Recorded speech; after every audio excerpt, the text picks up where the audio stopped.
MakingStarWars.net.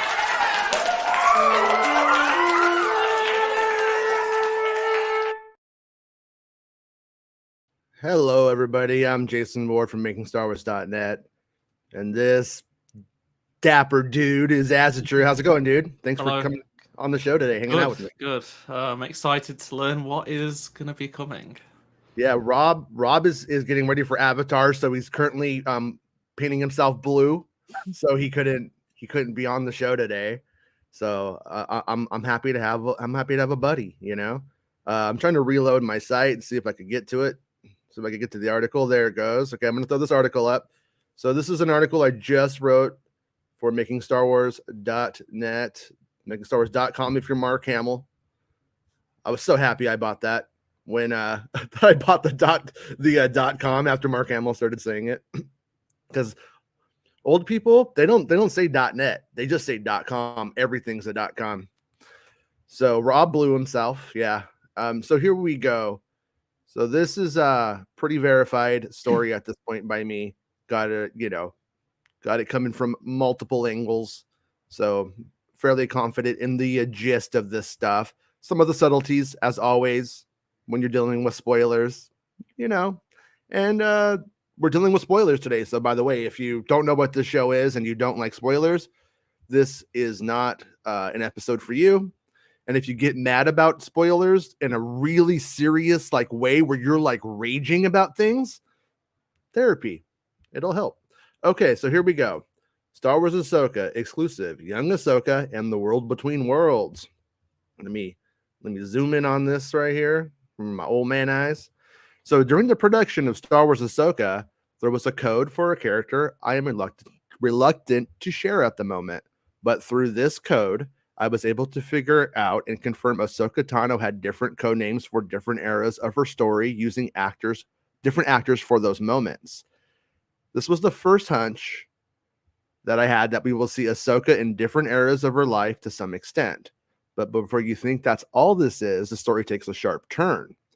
To be clear, there is another young actor playing Ahsoka Tano in Star Wars Ahsoka, and it is not the excellent Rosario Dawson, nor is it fan favorite actress Ashley Eckstein. I cannot confirm if Ashley Eckstein is voicing the young Ahsoka at this time. To be clear, these are glimpses or small sequences, and Dawson will play Ahsoka during the majority of the story. So I guess I'm just need to say it again. Young Ahsoka. This isn't a Young Ahsoka series, but she is in it. Young Ahsoka is in it. Clone Wars Ahsoka is in it. We see, we the audience get a glimpse of Tano in other times and eras via the world between worlds. There is a version of Ahsoka in her late teens. One for another undisclosed time might be present day Ahsoka in terms of the narrative itself. And finally, for the vision we saw in the final moments of Star Wars Rebels in her magical white robes. My Darth Vader sources have confirmed Ahsoka will fight Darth Vader. This is where I'm connecting the dots. My Darth Vader sources have confirmed Ahsoka will fight Darth Vader. Remember, Darth Vader's not a guy in a black suit. He is Anakin Skywalker who's turned to the dark side. So in more than one way, and Hayden Christensen was required some training for a sequence in the series because we will see his face again on screen wearing the same costume he wore on Mustafar in Revenge of the Sith. Love that. Right? That's cool, right? So we will see many possible outcomes for Ahsoka's life and how, in essence, no matter what, they all lead to a particular moment in her story. If Ahsoka had returned to the Jedi Order, she would be the one fighting Darth Vader on Mustafar, having the high ground, not Obi-Wan Kenobi, because what had happened had to happen to get Tano where she and the Skywalkers needed to be. I can also confirm once again that Hayden Christensen filmed fight scenes with Clone Wars Ahsoka in this scenario. Through the world between worlds, it seems present-day Ahsoka will learn that Anakin Skywalker was destined to take the path he did, and we, the audience, will see aspects of those outcomes. And in some of them, we will see live-action Clone Wars-era Ahsoka Tano played by a new actor in a duel with her former Jedi Master taking the place of Obi-Wan Kenobi in this reality that never was. Ahsoka will also see other visions in these sequences. Had Ahsoka killed Thrawn and Ezra Bridger did not need to use the Purgle, Ahsoka's destiny remained the same. The lessons for Tano appears to be that she cannot change her destiny and instead she must embrace it. In essence, it sounds like Ahsoka works through her regrets. This is why she is so centered and at peace when she meets up with Luke Skywalker. Que sera, sera. This Ahsoka series is sounding pretty badass, is what I said. So, yeah. Oh, hey, Rob's here. You blew yourself. I see. Fate is not what we make it, Jason. You know what I mean? Mm-hmm. Fata complete, right? Yeah. So, we are going to see the World Between Worlds. I mean, we kind of knew this. That was like in the poster thing. Remember when they did the announcement, you could literally see it. Yeah. But now we know, and there's some other stuff going on there too. But I don't want to get ahead of myself. Don't want to say too much. But today's like, you guys. It's funny to be here with both of you guys because I don't think you guys are the world's biggest Ahsoka fans. Not that you guys hate her or anything, but you guys. I haven't even seen Rebels. Like, I saw the, I think it was season 3 Mandalore episode they showed at Celebration 2017. I was only there because the other YouTuber I was with was like, I want to see it. And I was like, what is this? Like, because this was sort of like, I was back into Star Wars, but I also didn't have any idea what Rebels was. I thought, oh, it's just some cartoon. I was like, yeah, I'm wasting half an hour in Orlando. Like, I'm only here for like one more day. Why am I just here? I've got no desire to go watch it. Like, I just don't care. That's fine. Yeah. I actually really like the Mando stuff. The Mando stuff, yeah. So I don't care for the cartoon, but I do like the Mando stuff. And what was really weird is, given how much I'm like ambivalent toward the animated stuff, I really should love it, but whatever. When she looked at Luke and said, you're like your father or some shit like that, that scene in Mando season 2, I was like, I got a little nostalgic, got a little nostalgia boner, Jason, a little tear in my eye, Yeah, it's good. Like, I mean, I don't even like the prequels that are Hayden. But yeah, I'm like, he did have a dad, and even like I don't like my biological father, and neither does Luke. That's why he killed him, right? That's the lesson to learn in Star Wars. No, not at all. That's completely save the galaxy. opposite. What? Murder completely your parent? wrong. What? No, you completely are confused. I learned the wrong lessons, huh? Completely, 100%. All right. Sorry, Sorry, a lot of people with the original trilogy, but I cringe World Order, Jason. That's where I come from. Cringe World Order. Well, one of the things that I'm like still kind of like contending with and trying to like figure out though is, does part of this story culminate with her meeting Luke, and if Luke is even in it? Like, at this moment, I have no idea if Mark Hamill is actually in this one. I got Hayden, but I don't have Mark Hamill. And because I was like, man, when did set, Jason? I just feel like while it's doing a couple of greatest hits of what we wish had happened or could have happened. Like, if you're a Clone Wars fan, when Ahsoka goes to quit and you're like, and you're involved in it, you're like, no, don't quit. If you quit, he's gonna turn to the dark side because he doesn't have any friends anymore. And Obi-Wan's just a jerk dad. You know just what I mean? Like, yeah, but you like literally like that's what the audience is sort of thinking. Like, don't leave. It's going to end up bad for you leaving, And then, but in this, we learned, no, Anakin was responsible for his choices. He was making his calls. It was his destiny. And there's nothing that she can do because Ahsoka, and while that's Anakin's destiny, she has her own destiny. And so something in this series that is going to happen. I don't mean to be a jerk, but like Oprah, you get a destiny and you get a destiny and you get. I like the story, man. I thought it was sound cool. I have a question though, Jason. I have a question. The younger Ahsoka, you think they'll just use the young actress's face, or you think they'll attempt to like de-age? No, it's not. It's definitely not de-aging at all. It's definitely a separate makeup performer. And I don't know the age of the performer.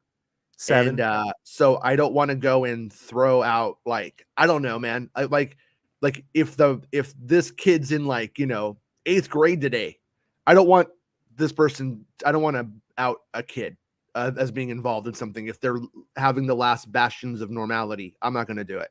So you're not Elmo. You don't do that. Yeah. Right. No, General I don't do that. Doxer. No. Okay. No, I mean, and when I mean docs, I mean fame docs or whatever you want to call it. Like, I don't want to be. I don't want somebody else will do that. So I'm not going to do it. Oh God, I hope not. But somebody else will. Somebody else will. I mean, I hope it's like a legit press release where they get the shelter of PR. You know what I mean? Sure. That's what I hope. Yeah. But especially because the Leia, I like her performance, but you know what I mean. The way they utilized her in that series was 50-50 for the audience, right? Like I talked to my half brother, my brother, whatever. I talked to him the other day. They're normal Star Wars fans, right? They're like normal people, him and his girl. And I was like, hey, what'd you think? They're like, man, we're digging Boba Fett. He's like, I like Kenobi. I'm like, oh, you like Kenobi? He's like, yeah. And then his girlfriend goes in the background, hey, I like Leia. Really? Yeah. I think the running thing just set it off on the wrong foot. You know what I mean? Because when they're on the when they're doing the song, the sand dune, whatever, the guy on the Dune Sea song, the bit on the barge, right? You're thinking of Clockwork a whole different thing. No, when they're doing the Clockwork Man, she's pretty good there. You're totally confused about what's real anymore, Rob. You think the Arlnauts is canon? Like it is canon. It's all canon, Jason.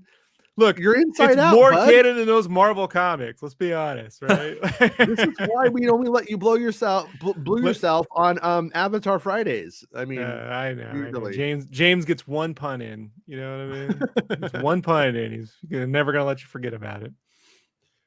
But anyways, though, I know there's actually more to this whole thing than what I know on some of the World Between Worlds stuff. I don't know if it comes early in the series. I don't know if Ahsoka's story is all after The Mandalorian or runs up through it. Because she leaves. She like weaves in and out of that narrative. She shows up, oh, Grogu called me on the Force phone. Yeah, what's up? Right. Okay, well, I'm going back to my life now, and it goes like through. And so I'm not completely 100%. And like, there's certain characters like from Mando and they're like Morgan Elsbeth or whatever her name is. That's like in both too. That makes it confusing. Cause like when they fight, we don't see her get killed. We get the implication that Morgan Elsbeth is killed when she takes the Beskar staff from her. It probably is. I don't know. But I'm not sure. But anyways, where I'm going with this is the fact that I know that Morgan is in Ahsoka makes me think that a lot of it may take place before the Mandalorian episode. Unless Morgan doesn't die. That's the caveat. If Morgan dies in that moment in Mando, then a lot of the series takes place before. If it takes place. So you see what I'm saying? Well, maybe it's just Dave retconning it all again. Like he has Sorry, Jason. I was transcribing all this to Reddit so I can take credit before Den of Dorks. Yeah, or, you know what I mean. Yeah, like, it really. Yeah, it really sucks when you do that, Reddit, you pieces of shit. Yeah. It's, you know what I mean? It's Robbit now. That's what I'm calling it. Robbit. That's where we just take all your info and we post it there and give no credit. We rob it. That's what I do. Yeah. So I'll say who it is. It's Arya. Arya is playing young Ahsoka. Bother her. It's good. It's a good call. Yeah. She's got that angst. Yeah. But yeah, we're good scoop, man. All of the Ahsoka stars are starting to align. They're all starting to fall into place. Arya actually sent me a post earlier today of someone going like, I know his source and blah, blah, blah. I don't know what that person's fucking talking about, just so you know. They don't know my source because they don't know about the chat bot. We've been typing chat BG. We've been just asking questions to the chat AI and it's been giving us spoilers. They're all accurate though. It's crazy. Yeah. I got sources, but I can't debunk that for them because they don't like a joke I made or they want to pretend that something that didn't happen that they know didn't happen. But anyways, at the end of the day, we're gonna get to see Clone Wars era Ahsoka in the show, and that is that's like a big fan wish. It's not the Clone Wars though, but also I can't say, maybe they filmed the Clone Wars sequence. Maybe they do show them during the Clone Wars. Maybe they refilm all the Clone Wars and just edit out all the crap you don't need, right? Just right? No, 2.5 hours. What do you think? 3.5 hours long? No. I'm thinking. I honestly, just for people to put their expectations in check, would say maybe expect this to be like very brief. No, it's going to be it's going to be an hour. 2 hours long, right? 2 episodes dedicated to this. Let's get their hopes up, Jason. I want to crush their souls. Can you ban this guy? Huh? Can you ban this guy as a true? I'm just trying to be cringe, you know. I'm cringe AF, Jason. That's what I do. No, for real though, man. Like you know, you can never. Okay, seriously. It's great that we're getting this, right? And we know, like, based on the way Filoni has shot live action, it's probably going to look pretty good, right? Yeah. Even if it's like, you know, play setty, it's going to be good. It's going to be good play setting. I'm fine with that. I think it's great. Yeah. The problem, though, right? And we should all just be aware of this, folks. As Jason said, if it's 5 minutes, it should have been 50. Like, you're never going to be able to, like, they're never going to appreciate what they got. They're always going to want like a whole series of this. And then you come to find out what they really want is just want to relive through the experience that they had when they saw the Clone Wars when they were a kid in live action. Like, we all wanted to relive the original Star Wars when the prequels came out, right, Jason? And they didn't do that. They didn't give it to us. They gave us this other 28. thing. And they were shoving it down my fucking throat. Oh, sorry. I got caught up. It's just, it's like a tone poem, this fandom, Jason. Right? It rhymes, this fandom. Rob, it rhymes. I want to relive my 28s. When I was 28, you know. Hey man, all I know is I get to see 2 Avatar movies in theaters this year, and you got no Star Wars movies, so you know what I mean. Fuck you, Rob. Yeah, okay, bend over. Honestly, I just wish we could go back 5 years today when Last Jedi came out before everyone went crazy. Like, everything was good until then. That very moment I came out the theater, I was like, oh, everyone loved that, because it was the first time I've been to see a film in the UK where people made noises that were positive. Like any noise, because the Holdo maneuver, Luke, the projector, like that got the biggest reaction. I was like, everyone loved this. The next day, the Star Wars fandom just collapsed, and it's not been the same since. It's like, I have a question for you, as a true. Go on. I got a question, and Jason, you too. What do you, hypothetically speaking, if in the Last Jedi, when they first go to Luke, he accepts the saber. Roll back. In a roll between worlds. Now go on. In a fandom between fandoms, right? That's our new podcast. But trust me, I know a podcaster who's going to create that before the show's over. So, or between the cheeks. Yeah, between the cheeks. I like that. I like that one. So hypothetically speaking, if Luke had just accepted the saber and said, "I'm going to train you to be the greatest Jedi in the world," right? Do they all go, "This is cool"? Like, no. Is it just that he said, "I don't want to train you and I don't do this shit anymore and the Jedi suck"? Is that it? Because like the ending of that, there's things I don't fucking, I'm 50-50 on that movie, right? Mm-hmm. I don't really particularly care for the way he chucked the saber over his shoulder. I'm cool with him rejecting the Jedi, being like, "Hey man, this shit did not work out." Because as we all know as creatives, Jason, it starts out great when you're a kid. Then when you get older, you're like, why the fuck did I do any of this? What did I get myself into? Well, what's going on? There's AI bots everywhere.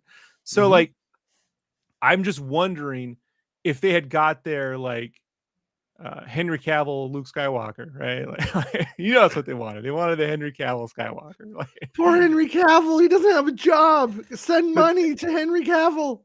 Seriously though, like, do you think that's it, guys, or do you think that they really give a shit about like deep plot editing? And I don't know, man. You know, like, what do you think, guys? Drew? I don't know, because when that moment happened, the cinema erupted into laughter. And then people keep trying to like turn that into, it was like nervous laughter. It's like people use that, like everyone laughed because they didn't know what to. And I'm like, no, it was funny. It was like, oh, that was completely unexpected, because everyone thought he was going to take it, activate it, and then go around killing everyone. That's what people wanted, but we obviously didn't get that. Do you think it's because they were maybe waiting 2 years to see the completion of that scene? You know what I mean? We've never had it. Have we ever had it? We've never had a moment in Star Wars ever, right? Where they hung on an image and then made you wait 2 years to complete the very next second, right? Like that's totally new. And when they do, and it's a goof, I think that just sets you on a bad day, Jason. Like when I sit down to meet normal people and it goes all wrong in the first 30 seconds and I can never recoup. It's like that, right? You've ever met a normal person in your life, Rob? That's a true normal. No. True. I mean, I didn't really care when it happened. I was like, okay, we go through a story, and by the end of it, we have like Luke's probably best ever moment that people loved. And then the following day, everyone, it seems, absolutely thought, this is why is he a projection? Why is he not slicing the 80s up? Like, and I'm just like, still 5 years later, that is the biggest problem people have. I spoiled that months before the film on a podcast. That's because you saw Escape from LA, Jason. No, we were all watching it. I remember. No, so when it happened, I already knew it was going to happen. So it wasn't like a surprising thing to me. And it, you know what I mean? It didn't. And when I saw it, the first time I ever saw it, I saw it like a couple of weeks before it came out, and at Disney, and or a week before it came out or something like that at Disney, and when it did, D's nuts. Sorry. Yeah. Everybody laughed at those screenings. The press laughed, and then midnight, I went to the midnight showing and took my kids and stuff. At that one, it was a laugh. People were laughing. I just don't think you should undercut a dramatic moment with a joke unless you're really. I don't know, man. Like that's the one thing. I don't care that they did it. It's just all you had to do was like drop the saber and walk away, and it's fine. You know, it's the chucking it over. That's that part of Hamill too, and he does it sometimes, man. Where you get that real hammy. I hate to use that because this isn't his name, but like the scene in Rise of Skywalker, which by the way, I assume he hated. But when he's lifting the X-Wing out the fucking water and he's got that grin, and you're like, that's not a grin to be making in Star Wars. This is not a good grin. Like it's not. It's like with the grin he makes when he's doing the Joker voice on a goofy episode of Batman. Yeah. Yeah. Well, anyways, like, yeah, I honestly think that the Last Jedi, what you're talking about wasn't what was really being discussed. What was really being discussed is womens and wokeness. You know what I mean? Yeah, honestly, that's what was my recollection of, because it came out a day earlier here, I think. So and my friends in Sweden got it a day before us. So it was weird because there was like not much, like, because America hadn't seen it yet. It was like, oh yeah, great Star Wars film, and then it became purple hair woman ruins the film, and they don't understand light speed. Luke is a joke, didn't do what he should have done, and that was pretty much it. And then it just developed from each day something else. There was another issue, like some of the I see brand new excuses for why it's really bad. I'm like, it's taking you 5 years to come up with this. Like, just get over it. You don't like the film. Like, if I don't like a film, I'm not gonna go watch it again. But these guys, they're spending 3-4 hours talking about how bad it is on YouTube. Like, that's why they own 4 Teslas, and you know what I mean. You and me. I mean, well, you're doing better than us, right? Right? He is, right? Jason? Well, he's a billionaire. Leave him alone. Yeah, he's flying out to Disneyland. You know what I mean? Like to get. We saw the Google search. Yeah, we've been tracking you, man. Look at those little maps. I'm gonna suspend your account next. Please do. I need to not spend time on that site. We'll see. Like originally, when George Lucas was casting Star Wars, he cast the actors. This is the story he tells. This might be like George Lucas just bullshitting because he got a bullseye by throwing a dart randomly and got lucky, But he's all, I cast people according to who they were. Like, Mark Hamill is that guy. But I think when Ryan went to make that movie, he realized if he tried to make him into, Gandalf, so to speak, he was going to get a Warwick Davis style performance like Willow is currently doing in the current Willow, where it's like a guy reading cue cards because he's so disconnected from every single aspect of it and can't do it. So I think Rian Johnson wrote old Luke Skywalker as old Mark Hamill. And in doing so, I think he got a good performance out of Mark Hamill. Whether people like that depiction or whatever, I do think that is what it is. That is like that script does play to Mark Hamill's strengths as a performer in 2015 when they filmed it. So it's people can disagree with the take, but I don't necessarily disagree with the concept that Ryan was going for in that. And but I also like the movie. So you know what I mean? And it's I wish I didn't like the movie. I would make a fuck ton more money over the years if I hated the movie. Yeah, like that's if you have more you fun. don't like the film, you've got to have like no morals and just because like I don't like some things, but I'm not gonna just make videos hating on them like all the time. Sure, loser, boomer. Yeah, come on, let's make some fucking money as the true. Come on, let's do it, man. Let's go straight up. Yeah. Jedi Fallen Order. More like get in the kitchen and make me a sandwich order, right? I say we can't even do it. We don't got it. Sandwich. We don't got it. We tried. So 2012. We don't got it. Bespin hates it, so he could do something like that. But Meg says morals are for chumps, right, Meg? Yeah, I like that. And I saw Xana was here, and then I cringe with me, Meg. Come on, cringe with me. Yeah, if morals are for chumps, do what Santa says and like the show, please. I'd appreciate it. Thank you, Santa. And I'm looking forward to hanging out with Santa and Meg on Friday. I hope. So you think how long before Henry Cavill ends up in Star Wars? Huh? Ahsoka season 2? Huh? Man, I feel I mean sincerely feel bad. Once again, I find myself at odds with everything. I feel bad for like all of my friends that are like really sad. Like I have friends who are truly sad, like truly bummed, like Jason Willow bummed about it. I know where they're coming from. My friend Willow. Hold on, that's a shirt. I'm telling you right now, like we'll do it. We're like the Star Wars logo, where it's got like Star Wars little at the top. It's got the little square around and inside. At the top, it'll say Jason's, and then inside Willow bummed, right? Willow bummed. I'm Willow bummed. And but I'm like excited because I'm like, cool, we're gonna because I don't like that DC, all of it. I don't like any of it really. And so I'm like, let the past die. Kill it if you have to. Let's fucking do it again. Take what worked from those movies. What's worked in the past? Let's do it right. Let's do it better. Credits. They had editing. And so that's so I'm excited. A friend of mine, I won't say who it was because I don't want to involve them, but they were like, oh man, I don't know about James Gunn doing Superman.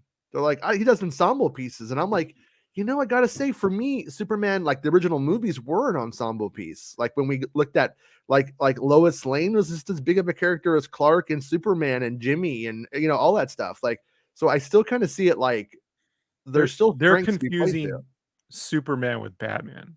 Batman's not an ensemble piece. Other than the villains, Batman is generally on his own with maybe Alfred, maybe Gordon. Depends on who writes it. If Burton's directing, maybe none of those. Just him. Kim Basinger carries some 89 movie though. Let's get some and Robert Wool. Let's get some credit where credit's due. A little bit.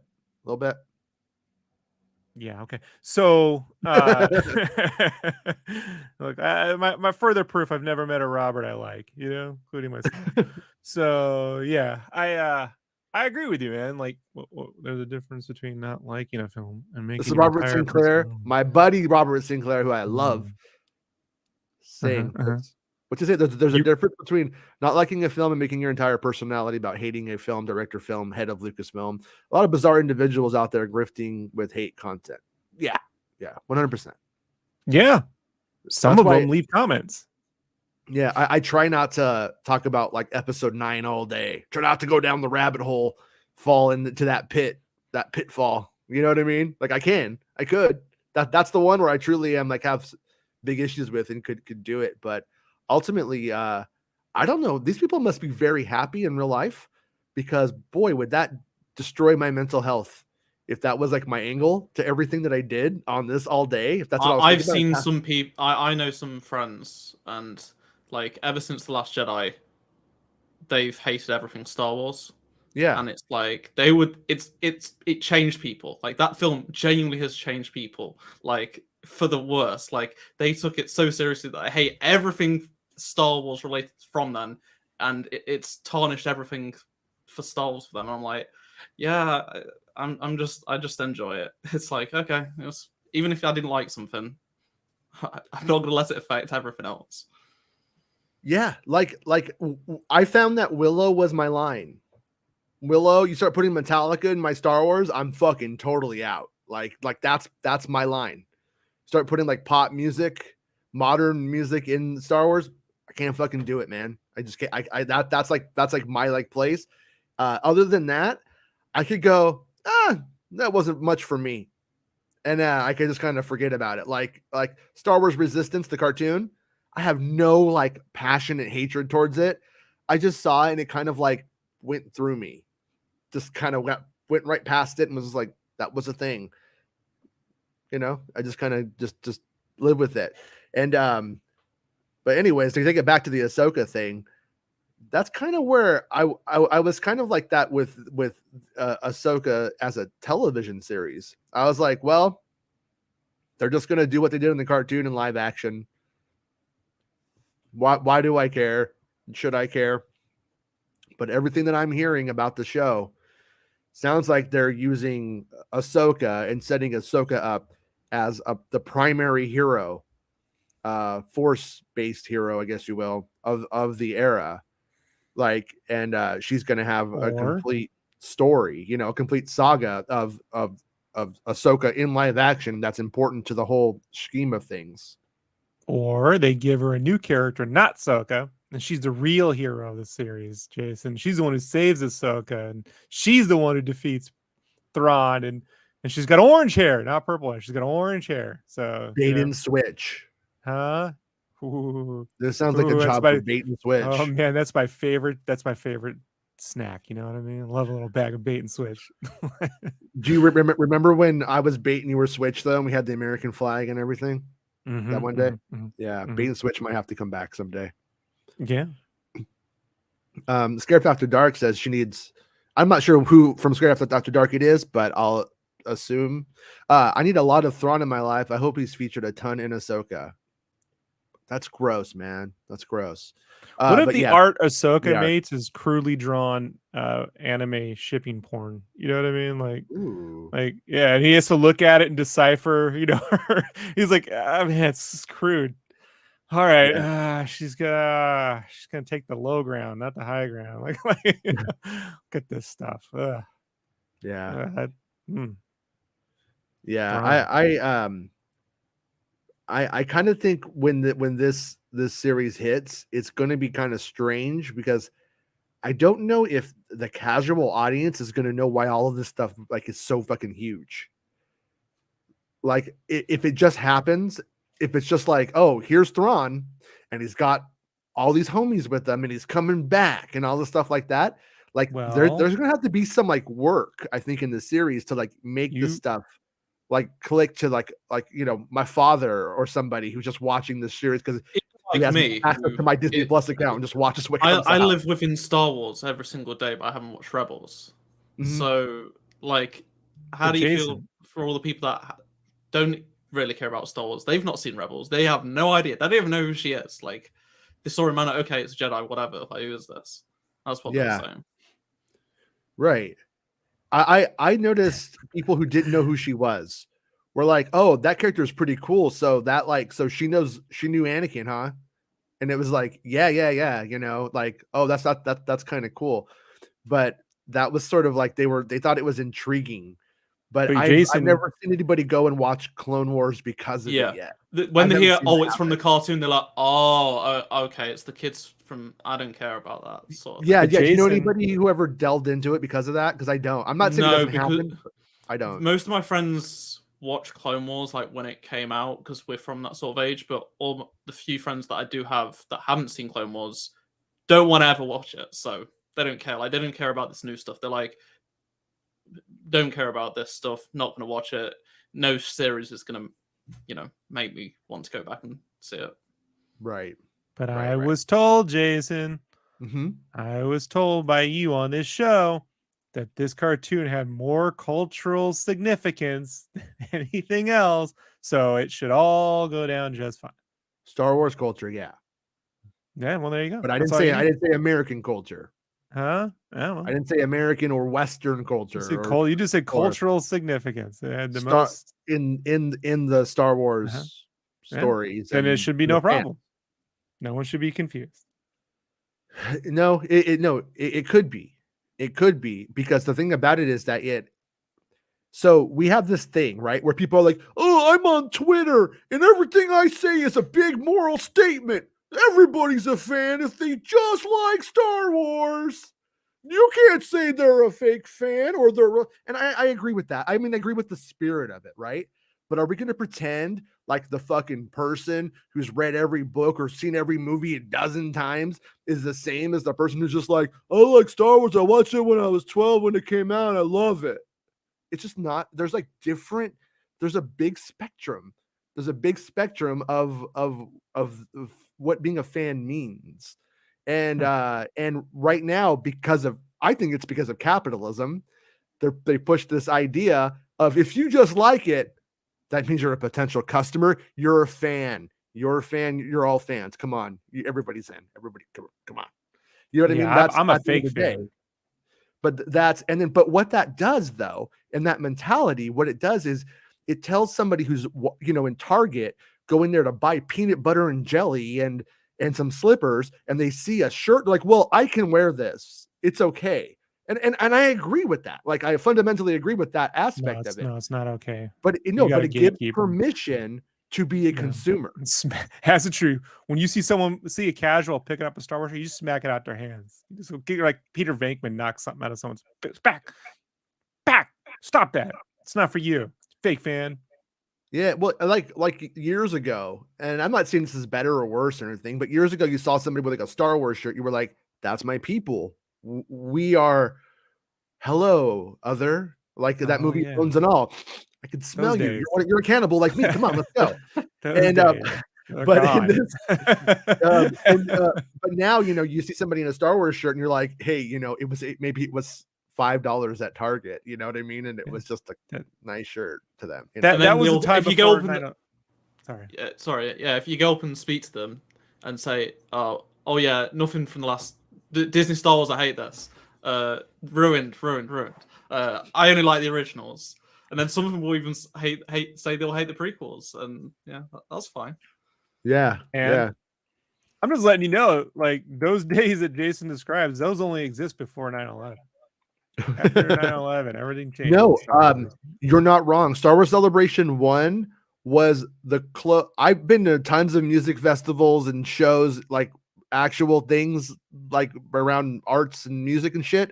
Celebration 1 was the closest thing to a Woodstock I ever had. Celebration 2, I felt like the fucking Star Trek kids got invited to the party, and it was like, oh, here we are now. That's literally what it felt like. It was like before that, it was a little like more counterculture and alt. And then by the time we get to Celebration 2, it's the guys that were like obsessed with Doom, making Doom wads and not shutting the fuck up about it. Yeah, that's how I feel about San Diego Comic-Con before Spider-Man came out. Before Spider-Man came out, it was like about comics and meeting artists, and maybe there might be a little movie booth somewhere with something, or a Warner Brothers panel where they show some stuff. But it was about, after Spider-Man, fucking A, dude. Like, it's just, all the normies come in, and then Twilight, and then fucking He-Man, and then Funko Pops won't go away. Comics and Star Wars should only be for like 13-year-old white dudes, right, Jason? No, right? And that's not what I'm saying. I'm not saying that. I'm not saying that it, like, that level of inclusion. I took the wrong lesson again. Yeah, you did. Well, I'm kind of stupid. So, but what I am saying is that it, like, that's where I think they sometimes have problems with these kind of things. Like, for instance, Tales of the Jedi. Tales of the Jedi was for the fucking hardcore. If you're not like into the prequel lore and you're not seriously following the nuance of Star Wars, that show didn't have a lot to offer you, I don't think. Yeah, I didn't really do anything outside of like the date was released. Like I've seen no one mention it. Like Bad Batch, because it was staggered for so long, it was constantly being talked about, and even like the important parts, like Rex, for example, showing up, that was a big moment. I can't even remember like anyone talking about Tales of the Jedi past the first day. I know they all came out the same day, but it was forgotten about. Yeah, like I feel like Tales of the Jedi is a show that we'll go back to when we reference the deeper lore of the canonical history of Star Wars, of the era, Count Dooku to Qui-Gon and so on. But outside of that, why does the guy at 7-Eleven who I talked to about Mandalorian, every time I go and he knows like I like Mandalorian, so every time like that's what we talk about, whatever the Star Wars show is on Disney Plus. And that one we didn't talk about. That one he just said like, oh yeah, he was like, I remember he was like, oh yeah, she's a baby with a wolf, man. That was weird. It was like funny though, but that was it. I mean, that was like the takeaway to my experience with a casual fan, with somebody who just watches the stuff but doesn't live and die by it. And pretty much all my Star Wars friends haven't seen it, so yeah, it's like it's what it came out. Some people probably didn't even know because there wasn't that much marketing about it, to be honest. Like they sort of released like a trailer, I think, but honestly, the leaks did more for it than anything because it got people talking about it. They did. Yeah, good job, Ahsoka's and Naruto on that one for sure. Like I think that did more for it by far. And, like Yaddle dying, that was like a big talking point. Yeah. Well, come on now. Let's in the culture. Hulk, bring it down a bit, buddy. Big talking point. No. But that exemplifies the talking Rob. That exemplifies exactly what I'm talking about. In the culture, in the Star Wars culture, Yaddle dying is a big deal. Outside it, who the fuck's a Yaddle? You know what I mean? They have no idea. That was in Phantom Menace. I don't remember that. I remember Jar Jar. I haven't seen the film in 20 years. Yeah. Yeah, he wanted to call her Yodel, but it was too close to Yoda. Plus, the whole lederhosen didn't work out. Yeah, my favorite things Star Wars make about the Twitter fragile people are some of the people who come after me about leaks, but who were completely fucking cool with writing my coattails for several years on my website, on my podcast network, profiting off of what I do. And then once it wasn't cool, then those people had to go and then try to use me again. Now they're using me as a piñata to hit. To garner. Love a good piñata.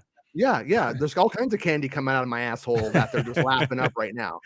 But but just what I'm saying, not Meg's not involved with this, but what I'm saying is like, just notice who those people are, because those people are phony asshole ass kissing fucking wannabes.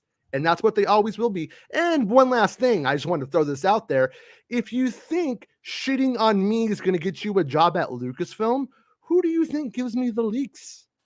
Where do you think the leaks come from? Frank Marshall. Reddit says they don't. Reddit says you don't know anyone at Lucasfilm. So yeah, I don't know. It's Dr. Fantasy and his friends. That's who's giving it to you. Yeah, it's like while they're trying to do this thing and getting good, they're like, people clearly like me there. Clearly, at this point, I'm not liked everywhere. I'm not going to pretend to be. That's true. But I think we can agree, people at Lucasfilm really like me. We know some specific parts of Sherwood Forest where Jason's hated. Hey, they hate him. It's, you know what? It's hard being Robin Hood, taking from the rich, giving to the poor, when you got the Sheriff of Nottingham on your show today. No, I'm kidding. Yeah, isn't it? So Thomas says, Rob headed to Avatar now, 3 p.m. Eastern showing in IMAX 3D. Let's go, dude. Have a good time, Mr. Harris. That's cool. I'm going at 7 p.m. Pacific Standard Time. Taking my daughter to see it. My son won't go. He says that stuff's dumb. Won't do it. But I convinced him. I said, if I really love it and I think you need to see it, I want to see it again. Will you go? And he said, okay.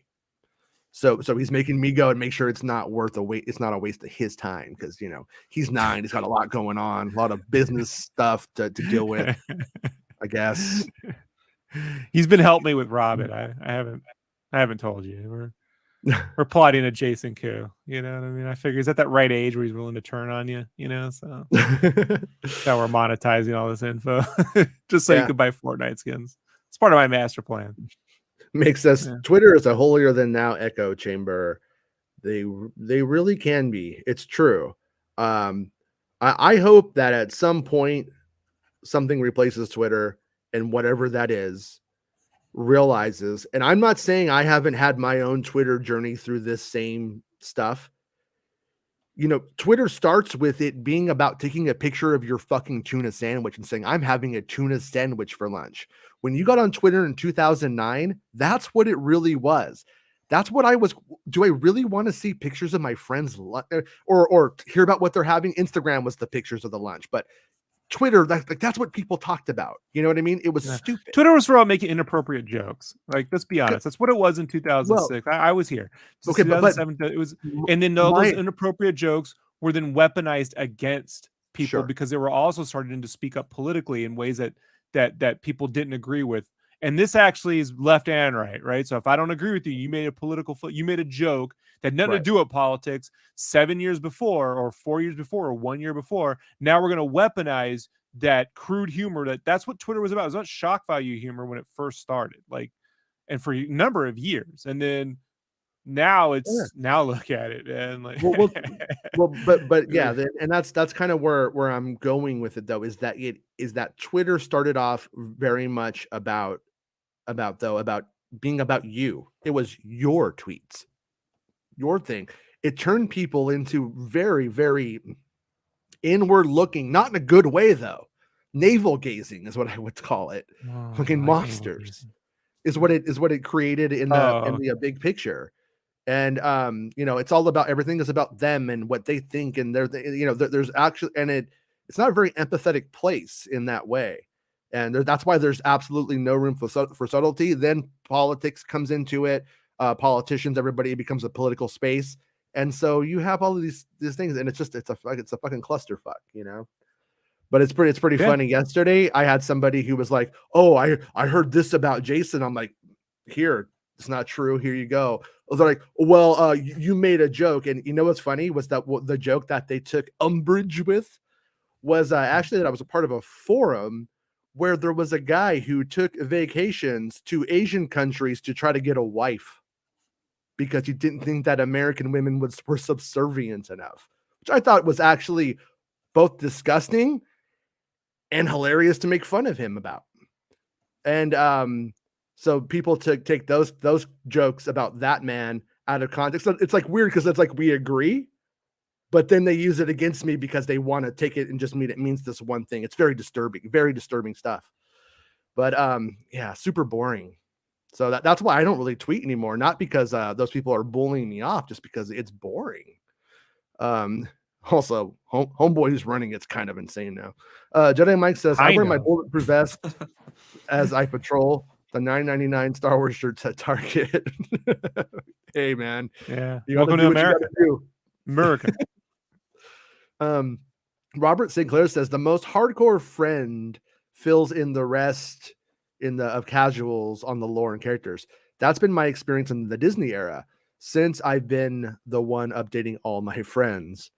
Yeah, that's kind of where I fall too. They're like, where I'm like, oh yeah, you got to see this one, or this one is important because, and then they're like, oh okay. So I think probably most friend circles might have that person for whatever that thing is.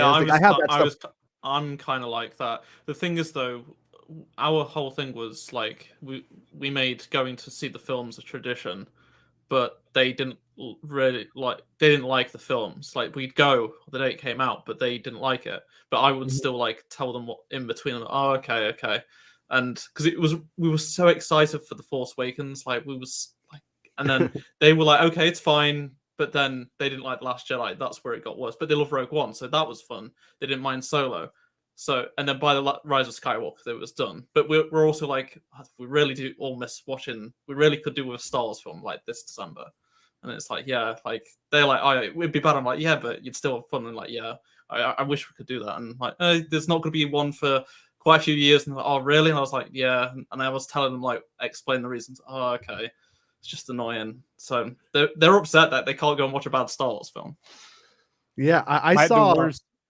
Sorry. I saw DC people yesterday going, we really could use a Star Wars film right now just to distract from all of this. And I was it just seemed like that's the big thing everyone's talking about. And it's like, for one moment, like Star Wars, Lucasfilm's not the problem. Like everyone's going after like, what? Hey, I mean, imagine what are you this doing? happened What are you doing, Azatru? You say that. You know what I mean? What are you doing? You tempting fate? What are you doing? Well, we got Patty out there with Katzenberg like memos. You know, we got clickbait Kennedy taking $25 million early payouts where she still does her job for 8 years. I don't know, man. You know, I feel like we're on the cusp of some real fucking nonsense. It's slowly brewing. It does feel like whatever really absurd stuff you see, it only gets worse. I mean, it's like, how can it even get worse? But it does. It felt like that since Last Jedi came out. It's only gone worse. We find out that Filoni has Hunter Biden's laptop. That's how it gets worse. And then fucking this never fucking ends. He's running around town with it. Seth Nico says, Favreau Filoni said that there was a big viewer spike for the Clone Wars after Mando Season 2 at Celebration. And it was trending top 10 on Disney Plus for 2 years after. So people definitely went back to watch it. Which is why they should delete that cartoon and not pay residuals, right, Jason? That's sound capitalism. No, right? no, that's that. You delete that stuff because you don't want to pay residuals. Just delete it. Only one thing on Disney Plus at a time, so we don't have to pay nobody. Yeah. I know. Yeah. What he's referencing is that HBO is going to make like a new app, another app, like a ghetto kind of place to throw like Westworld on. And stuff like that, and then that way they don't have to pay residuals at the original deal. Yeah, I like that. And all of this stuff, and it's fucking awful. It's an awful. Us thumbs appreciate that, you know. Like, don't fuck paying people, right? Like that Zaslav guy is a fucking monster. He really is. And why have anyone come to your site to peruse and look around? We only want them to see the newest thing you made, and everything else doesn't exist. Fuck it. You know, like Bestman was telling me, he's like, you know, when you go into that fucking app, like the new season of Game of Thrones will come out, but then it's going to get buried by 15 new things of like, you know, some home renovation show. There's 20 of those coming out every 2 minutes. That's why I subscribe. You know, I want to see home renovation shows. Yeah. They should do one for Lucasfilm. They should renovate Lucasfilm every week on that thing. Have you heard that guy's examples? It's always like a mother-in-law. This guy's like obsessed with your fucking mother-in-law. And it's like, I got 2 kids, man. I don't care. My mother-in-law could get her own fucking like subscription service. I got 2 kids and you're going to murder Cartoon Network over this? Like you're an idiot. You're doing it wrong. Yes. Chris Falusi's laughing. Oh, you all canceled me. Ha ha ha. Like, by the way, he should have been. I'm not supporting that. I'm just, goddamn, I have to clarify all my jokes because I'm cringe. Star Wars Make says some fans today don't even like the original trilogy. They prefer Star Wars without lightsabers. How did it come to this? Yeah. I liked it when it was just words on paper. You know, why did they even put fucking images, Jason, and actors? You know what I mean? Lucas preferred it when it was just some yellow notepad and Modesto. You know? As it true, what was the first Star Wars movie you saw in the theater? It would have been. It was the Clone Wars animated film. Oh shit! Yeah. You asshole. I thought it was amazing, but I don't think I've seen it since, because at that time it was when I was like, I just got into Star Wars. I think I watched Episode 1 in 2006, like early 2006, and then I watched 4, 5, and 6, like literally the same day. So I skipped 2 and 3. And then I think I played Lego Star Wars 2. So I played through Lego Star Wars 2 first, so 4, 5, and 6. And I was like, okay, now I want to see it like in real life. So I watched those 4 films, and then I think I saw the Clone Wars anime. No, I saw Revenge of the Sith, Then I saw Attack of the Clones like a year after that. Then I saw the animated film. I was like, oh, that's cool. I'm gonna watch this show. And then that's like I watched season 1, season 2, and then I grew up. I was like 13 or something like that, so I started to grow out of it. So you saw it like life was just at, you know, like when you get done with the show, it recommends another thing that has nothing to do with the shit you watched. Like you just like, you got out and you're like, you just saw it in all kinds of orders. And like it was really strange because Revenge of the Sith at the time was my favorite, but I saw it and then I saw Attack of the Clones. I was like, but it was like a whole year after, so it was honestly all over the place. Like I saw it, I played it through the Lego games. That's how I understood the story. But also, I love season 1 of the Clone Wars. But then I don't know what it was, but Cartoon Network would show like episodes at random, like all jumbled up. And for whatever reason, they kept playing the Malevolence arc over and over again. So I'd record it, tune it, and I'd be like, I watched this last week. And that's what started to put me into this spiral of it's just the same thing over and over again. I'm like 11, I think, something like that. So I didn't know what was going on. Then like season 2, I watched some of it, and then I like went to high school and I was 13. I was like, yeah, I don't care about Star Wars. Like Indiana Jones is what took over my time. Like 2008, I loved it. I was like, I forget about Star Wars. Like it's all about Indiana Jones. And then I grew out of Star Wars. So I was like, yeah. But it was the Clone Wars that put me out of Star Wars. That's the thing. Like people my age went into Star Wars with the Clone Wars. Yet for me, it actually pulled me out. Yeah, I like this guy too, Jason, but for different reasons. Yeah, totally opposite reasons. I think really, Jason's on one spectrum, I'm on the other, and Azatru's just flumming around like a proton particle, just bumping into stuff, right?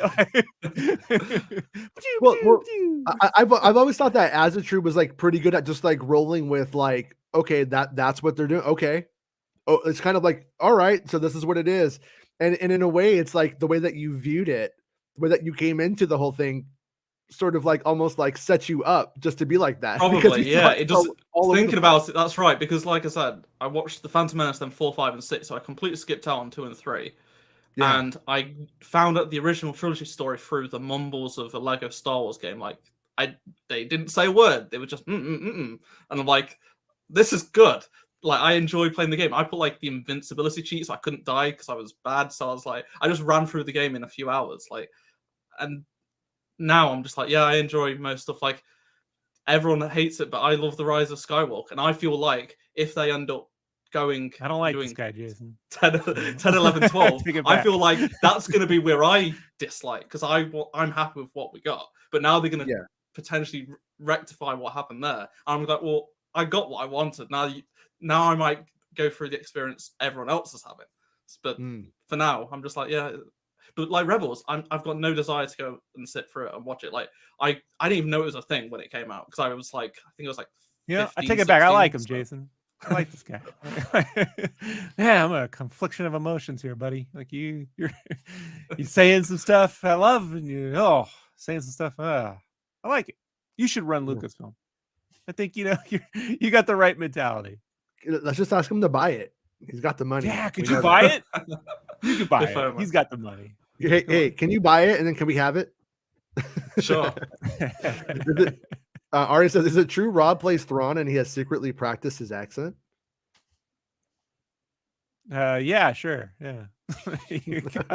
Is that it right there? Figured it out. Yeah, is that what Thrawn sounds like? It. Oh yeah, hey, sure, cool. Yeah, how you doing? Hey, what's up? Oh, hey, the Emperor died. From the cartoon. How you doing? Hey, what's ever? Fist bump. I guess through the line of succession, I'm the Emperor, eh? Yeah. I saw some drawings of Palpatine's dick in the bathroom. I knew who did that. I could tell. I can read art. It was Pelion. Rosie says, do you know if Ezra will get a new lightsaber in Ahsoka? Inner? I don't know about that. Seeing as he left the one he had in Rebels with Sabine, I'm hoping he gets a purple lightsaber. Honestly, can't really say too much about that.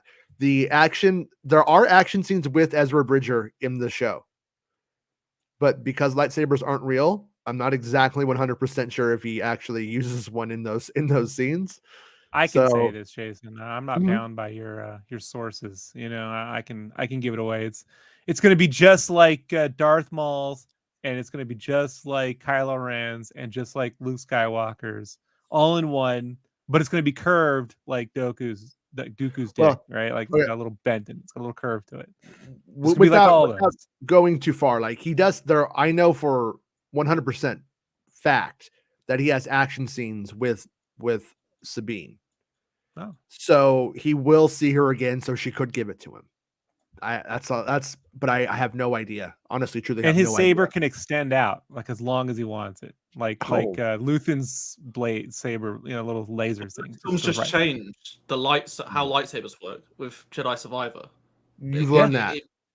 That's the big news story. It got revealed in the trailer, so yeah, they can do anything now. They've changed everything after 40 years. Well, I have a scoop for you. It turns out the longer you make it, the more girth it loses. So it's really weird at a certain point. If girth matters on a saber, I don't know. Well, it does in the prequels. They're thinner Meg in says, OT. Yaddle being killed off made me very unhappy with Filoni.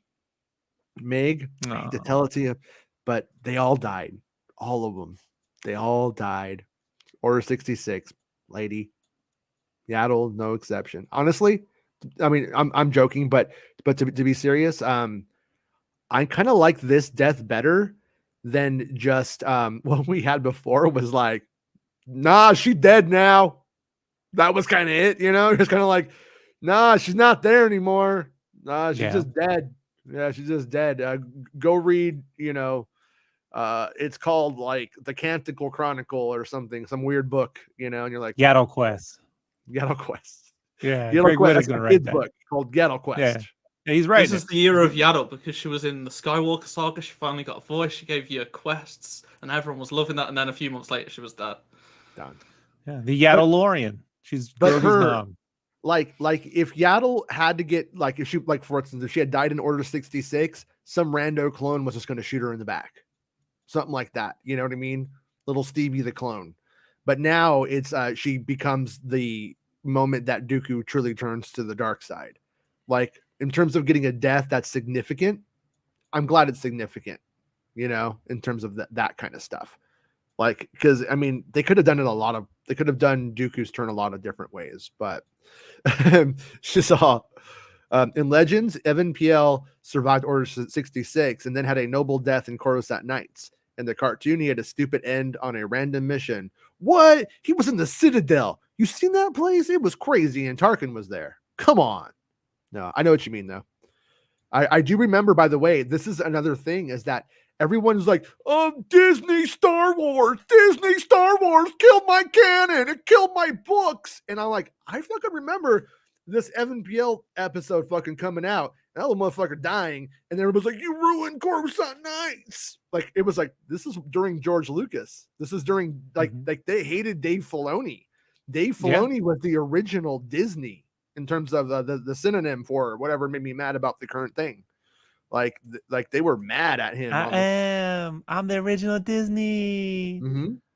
I'm the guy who wears electric cowboy hat. I'm the boy who wears electric cowboy hat. I'm original Disney. I like it. Yeah. I kill them all, Jason. That's what I do. I just kill it. I saw there was 2 posts in like a couple of days on the main Star Wars subreddit complaining about Hayden being the ghost in Return of the Jedi. That was me. Yeah. And I was like, I posted a comment. I was like, loads of people complaining, and I put something like, "This is the reason why." Like people were saying, "I wish George," and I was like, "You're the reason why George sold." Like you complaining about these sort of changes. Like let him. He's retired. He's done. No, that's not true. No. Dole whips. I get unlimited Dole whips. That was a deal. Yeah. I sell cheap. George, I know it's not. I'm not glamorous, so I'm not proud of it. But George, remember when they used to hate you? Remember the people versus George Lucas? Remember all that? Well, it's almost like grifts just change form over time. People have short memories as well. Also, I'm getting my own 99-cent collector's cards. It's going to be Lucas cards. I don't have a better name for it, but I figured, who cares? Who cares about names and titles? I named a movie Attack of the Clones, and you love it, so That's doesn't matter. Twitter is mostly porn. Is that true, George? I think I'm following the wrong stuff. Oh, sorry. I can't. He left the building. Lucas has left the building. Everybody, goodbye. All right. Scarif, you can't say mayo is nasty and then be okay with Miracle Whip or something weird like that, though. Just letting you know on this show, you cannot like Miracle Whip. If you make mayo, it's fucking awesome. If you buy mayo in a jar, it's disgusting. Like it's one of those things you should always be. It's like vinaigrettes. Don't buy that in a bottle. Just make it. Yeah, I was in when I was in Kansas like years ago. I got the reputation in a very small town of being the guy who could fix your computer if you were stupid. And so I was going around taking malware off of all these weirdos' computers for like a day to be nice. And more than once, somebody's like, "Let me make you a sandwich." And you're like, "No, I'm fine." And they're like, they go make you the sandwich anyway, and they hand it to you, and it's fucking Miracle Whip. I want to go like, "You fucking hillbilly. What is this? What is this bullshit?" I hate Miracle Whip. It's fucking disgusting. Yeah, it's not the 70s, man. My mom was into that. Velveeta, Miracle Whip, all that shit. Put it on the same sandwiches. Bro, I had horror. I know. I had to learn to cook. I had to learn to fend for myself, Jason. Yeah. Ahsoka, Omega, Grogu, these are the future cash cows of the mouse house. Oh, Meg, you said mouse house. Star Wars is back, Meg. I want Meg to start singing Mouse House in all of her videos. Just really trying to oversell Omega. You know what I mean? Like Meg's was Attack I know of the you love Clones. her, but yeah, it's not gonna. Stop trying to make Omega happen. It's not gonna happen. I watched Attack of the Clones when it was on TV with the adverts and everything. That's how I saw it a year after Revenge of the Sith. Because they routinely play Star Wars films on one of the main UK channels. Like, all of them, like, every other month, they'll just be like, at 7 o'clock on a Saturday, they'll just play a Star Wars film. Like, the Rise of Skywalker just got on. And it's like, yeah, that's how I watched Attack of the Clones, because I bought the DVD for Revenge of the Sith, but I had all the others on VHS, and I didn't have a video player at the time, so I just watched Attack of the Clones on TV. And that's how I watched it. Yeah. The first time I watched Attack of the Clones was a cam. It leaked onto the internet like a day or two before it came out from one of the special screens. Patience. And it was a cam, and I watched it off the cam. That's just reminded me. I saw the first bit of Return of the Jedi I saw was a pirated copy, but when I got it, it wasn't the full film. It was just Luke hitting the Rancor with the bone, and it was like 30 seconds, and I was like so disappointed because I was like, I wanted to see the whole that's all I got. So I went months without seeing Return of the Jedi. I was like, what? So, yeah, that's I can't. Yeah, I had a really bad bootleg copy, I guess. I don't know. That's really strange. I probably still have it somewhere. Probably from Kazaa or something. Dead Dragon, thank you for the super chat, bud. I appreciate it. And I read the script to Attack of the Clones first. Read like 2 different scripts to Attack of the Clones first before I watched the cam. Then I saw it in the theater, and I had a great experience. I actually had a very good time. It's not the best Star Wars movie, but I had a good time. I had a lot more boring times compared to that. Star Wars makes it. I'm talking about the war criminal monster who goes by Tony Blair. Oh, old Tony Blair. I haven't heard that name in a long time. Yeah. And then you got Boris Johnson's and all the other ones. It's like, it's getting better over there, isn't it, Jason? Yeah, Boris Johnson's like, am I the new Tony Blair? Am I Tony Blair? Star Wars makes us the fun thing about the period of time that the earlier seasons of the Rebels came out in is how Star Wars fans were hungry for content and the build up to TFA. Plus, Disney kept telling us how important it was. Yeah, that's kind of like that's where I'm weird with the show. I have massive problems with the execution of the show, but I love the story. The actual like story of Star Wars Rebels and the story elements are all like A+ material. But then it was like, well, on Disney XD, you got to slip on banana pills. That's kind of the problem with it. I think I sort of was growing out of the phase of like watching kids TV when Disney XD came to the UK, and it was just we didn't have it because you had to pay extra for it, and it was never stuff that I cared about because I was like into the like Cartoon Network stuff, and that was where Clone Wars was. So I never would have seen Rebels, even if I like enjoyed it because it was on like Disney XD. And also in that time, the only thing I was other than The Force Awakens, the only thing I cared about from 2013 to 15 was the new Battlefront. because it was like we were supposed to have a Battlefront, we were supposed to have another Battlefront, then another Battlefront, and like all the Battlefronts got cancelled, but we was finally getting all one. 20 of them. And they were cranking them out every 6 months. Yeah. You're gonna get a new Battlefront. I was FaceTimed by a friend at EA about Battlefront 3, and it was like that was like gonna be a thing. Like they were like, yeah, we're gonna do it, and then no, never mind, we're not doing it. Oh, true story. When this company I was working at first got the Star Wars license before the Disney thing, right? So it was the Lucasfilm people, the representatives showed up, right? And I'm like, hey, ask them about Battlefront 3. And the guy didn't know what he was talking about. I was, all right, hey, so what about Battlefront 3? And they're like, don't ever bring that up. Like they were so serious, dude. Yeah. So serious. They're like, do not, anyone I don't want to hear about this, like they were really serious about it. And the guy was like, what did you ask me to do? And I'm like, yeah, sorry. I think they left a lot of money on the table by not making Battlefront merchandise in stores. My kid would have wanted it, and Fallen Order.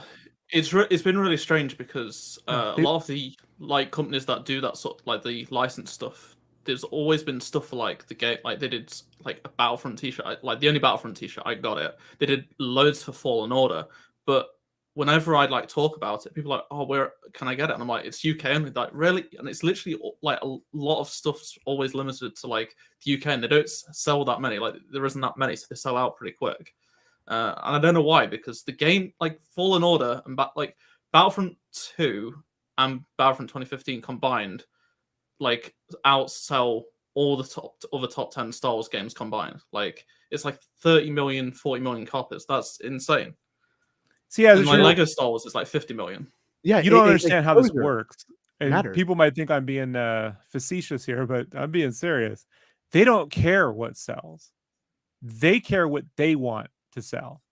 So they have it in their head what they want to be the thing that sells. And if that doesn't work, they're going to find a way to make that work one way or the other. Yeah. And if something else is doing really well, but that wasn't on their fucking plan to do well, they just ignore it. Oh, so who cares? They're going to like anything.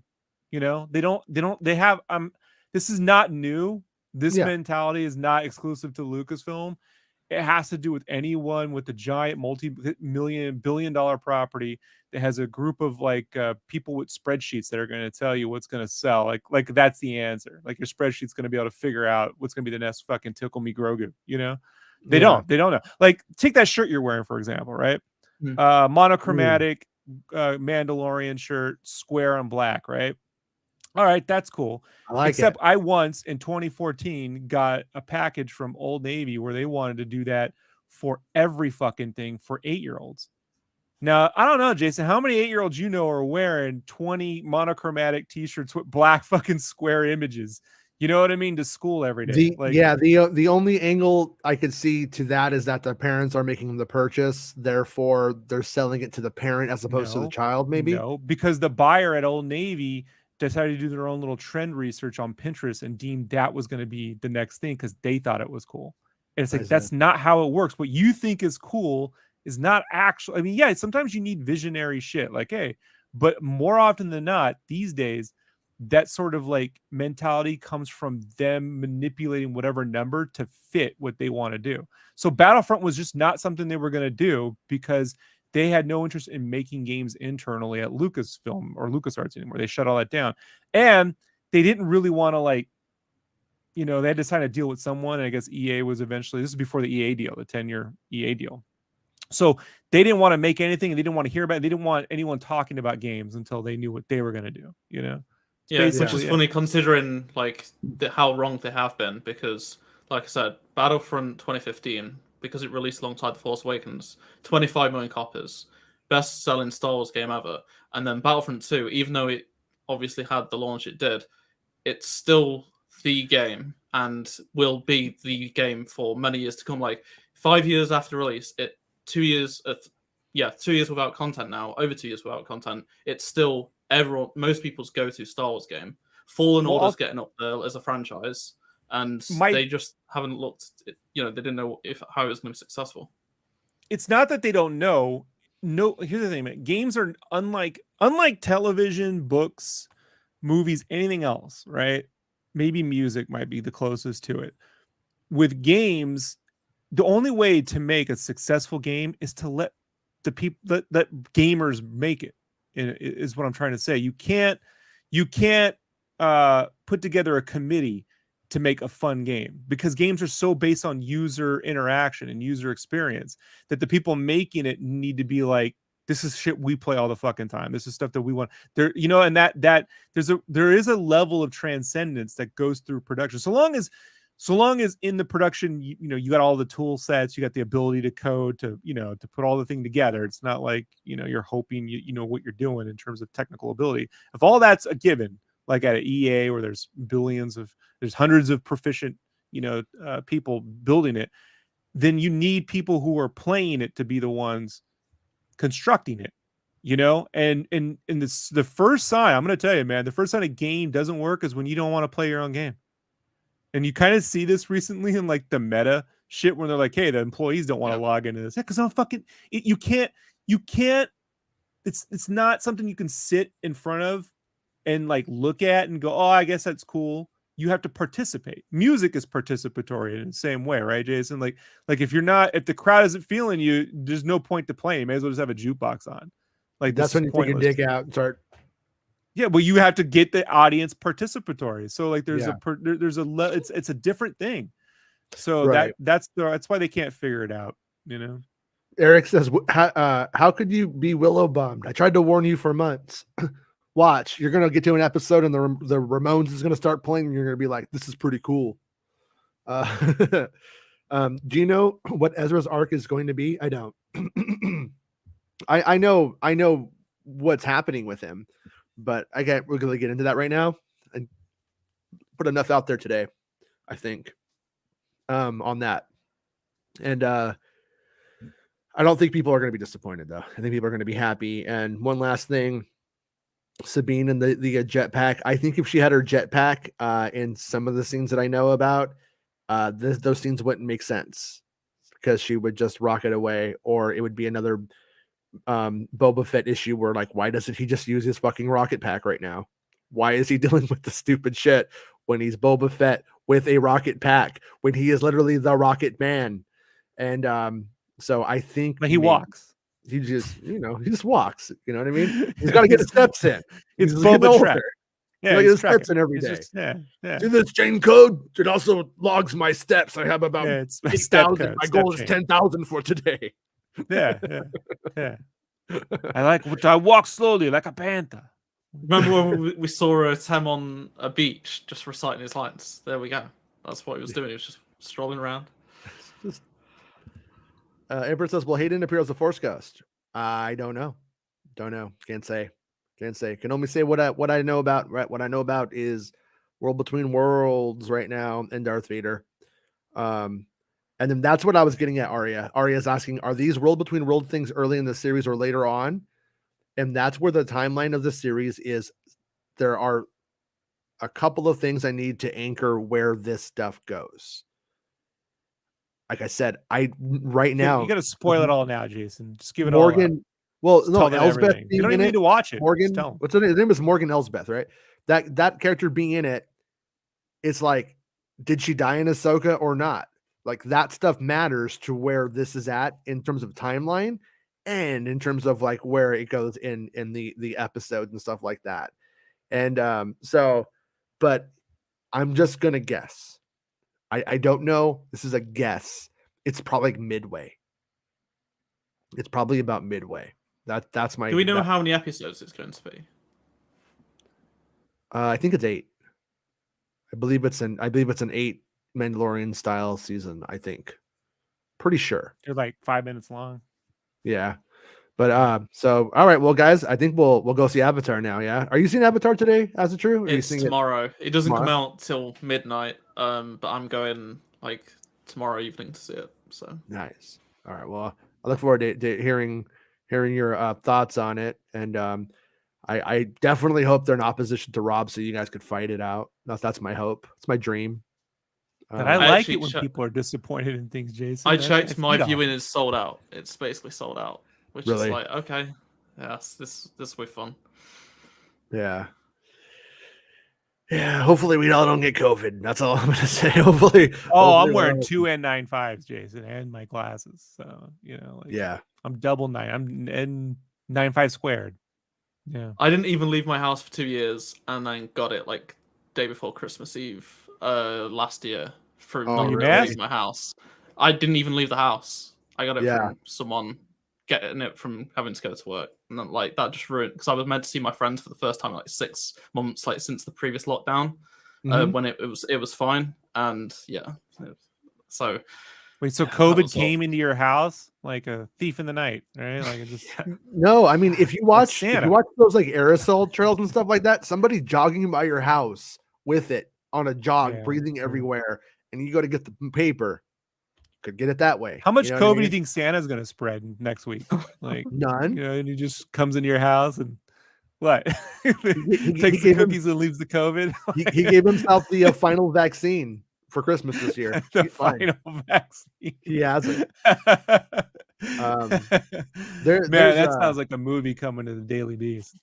I think it's slightly early, but there's a lot of signs right now pointing towards COVID wrecking our immune systems hard, and all of this stuff with kids and strep throat and what's going on with that stuff and everything like that. So still take it seriously, because it might be nothing, but if you got kids, way better to be careful and then it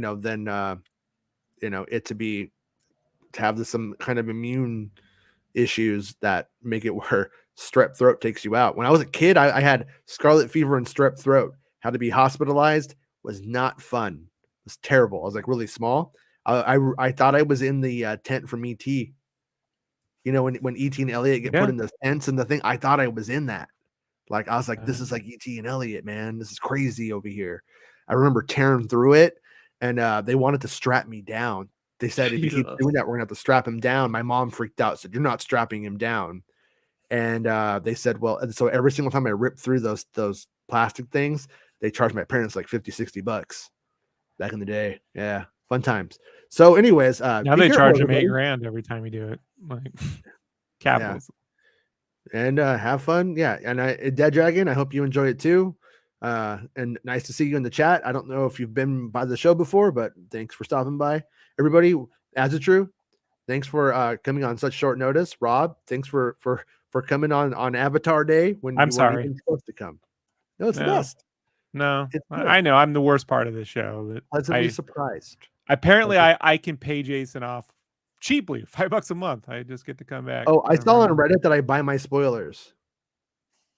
That's cool. Why would I do that? Why would I do that? What would be the point of doing that? Passive. You know what I mean? I don't like. Yeah. Nope. If you saw me at Celebration, I'm gonna buy my own drinks. I let you guys do it. So, anyways, thanks, That's a True. Thanks, Rob. Bye, everybody. We'll see everybody tomorrow. Talk about Avatar, how it went, right? About Avatar, how it went. You gonna do it, Rob? You know about how it went? Oh, I gotta talk about movies now. Oh, yeah. Okay. So pay attention. Oh, okay. All right. Don't go. Oh, you know what, Jason? Here's my thing. I want to leave this on the Avatar, right?